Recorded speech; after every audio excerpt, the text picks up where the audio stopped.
Ce spectacle est né de la fascination que j'éprouve pour le Japon.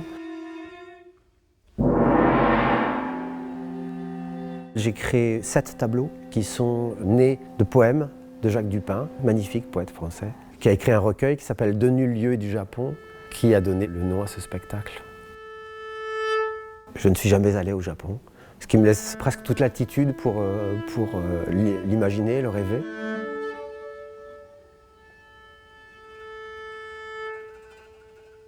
C'est maintenant ma manière de fonctionner, c'est-à-dire de composer dans le but de créer un univers d'improvisation. C'est-à-dire que je propose à la fois un univers, mais je sais que ça va ouvrir les portes de l'improvisation. Donc j'ai développé une manière de composer dans ce sens-là. C'est la grande force de la pièce de Gaël Mével, c'est que c'est très tenu, c'est très écrit et en même temps d'une grande liberté. Et puis voilà, une certaine folie aussi dans les percussions de Thierry Vassignac, où voilà, on joue sur du chaudron, on joue sur des bâtons, enfin il y a toute une richesse de sons qui nous emmène ailleurs.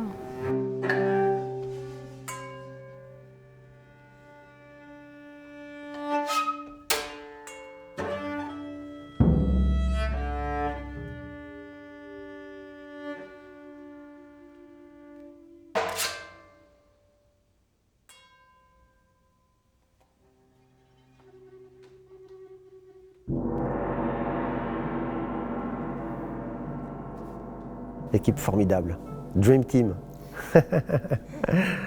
Fumie Hihara, qui joue le koto, qui chante.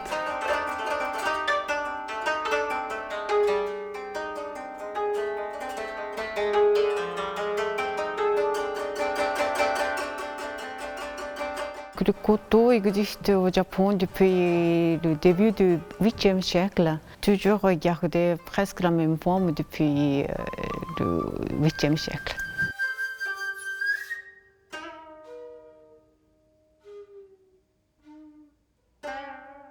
Namiko Gaye-Ogawa, qui m'a fait le plaisir de travailler avec moi, d'imaginer la chorégraphie.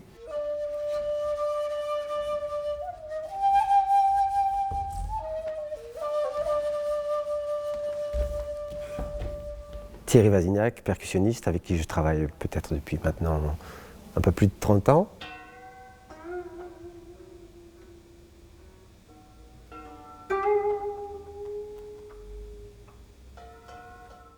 Et Daniel Lieferman, grand maître de flûte shakuhachi.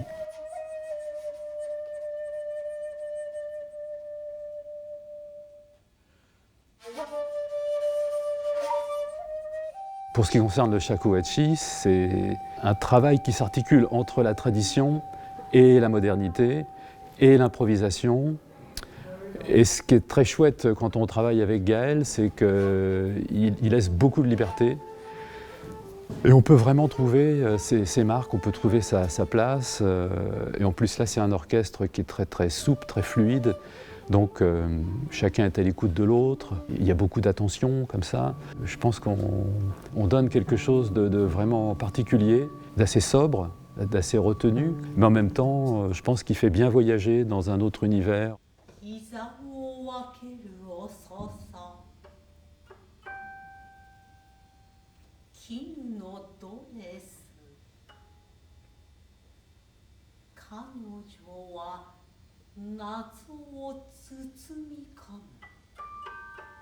Je trouve que là, il y a vraiment un univers très savoureux, très contenu et intense dans sa dilatation du temps, dans son expression, et je trouve que c'est une pièce généreuse.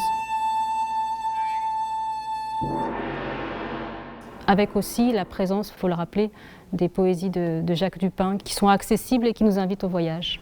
Elle épouse l'énigme, elle écarte la seule énigme, méditée dans le jardin de sable. Il y a une dimension onirique dans ce spectacle. Et c'est là que le travail de Flore Dupont est très important pour nous. Elle est créatrice lumière et vidéo, on travaille ensemble, on se connaît depuis fort longtemps. Et elle a ici inventé, créé un espace onirique et épuré, l'espace dont on a besoin pour déployer la musique et la danse et créer cette invitation au voyage.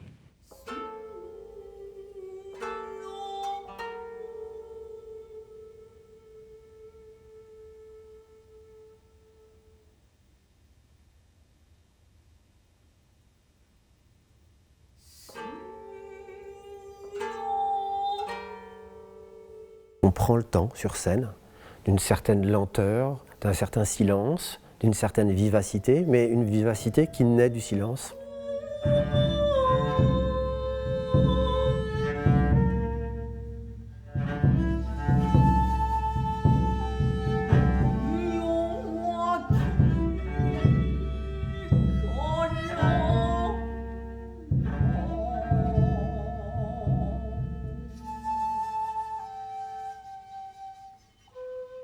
Il y avait une remarque d'un spectateur qui nous a dit tout à l'heure, pendant 1 heure, on a été dans un temps suspendu, et c'est un beau compliment pour notre travail. C'est un peu ça qu'on essaye d'inventer.